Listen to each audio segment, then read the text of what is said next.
Growing up quite athletic and then slowly over time becoming unathletic was quite difficult. And as a young person, feeling like your back is 90 definitely weighs on your mental stability. I played competitive sports for 15 years straight. And as I was transitioning to university, I started getting more and more back pain. It got to a point where there were a lot of things that I couldn't do. Walk for long periods of time, couldn't sit for long periods of time, could barely tie my shoes. And in the course of my diagnostic journey, I started getting blood work. That led to an ultrasound, which led to a CAT scan, which led to a colonoscopy, and then the diagnosis of Crohn's. 3 or 4 months later, I saw a rheumatologist. She diagnosed me with ankylosing spondylitis. With ankylosing spondylitis, it affects my spine, and then sometimes your peripheral joints, like your wrists, your ankles, your hands. Historically, it was called the bamboo spine. And essentially, you lose flexibility and the ability to bend. My spine has almost no mobility.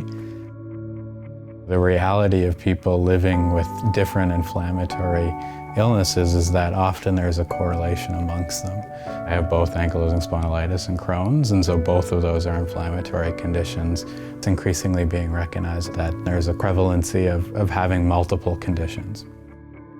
In addition to the GI doctor, the rheumatologist, I have a dermatologist, my GP, and sometimes a physiotherapist. The patient is responsible to navigate these diverse specialists and understand what's best for them.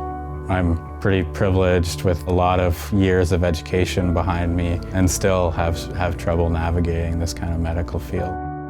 I think the first thing you have to know is that it is manageable through treatments. I started on biologics, and that actually fundamentally changed my life back into what I had previously. I have a beautiful fiance and a wonderful 3-year-old dog. And every Saturday morning, Atlas, Layla, and I go to a park not far from here. We just take the opportunity to be outside, walk around, and just enjoy the outdoors, enabled through not only the treatment I'm on, but the access to that treatment that I have. Chronic pain is kind of like a roller coaster. There are times when you're going to feel great, and other times where it's going to be really difficult, and giving yourself permission to feel that difficulty is really important. Speak to your health professional. Assert the feelings that you have as the expert living day to day with that experience. Really do your research and understand what are the things that you're feeling. And there are a lot of resources out there, and there's a lot of supports to help you do that.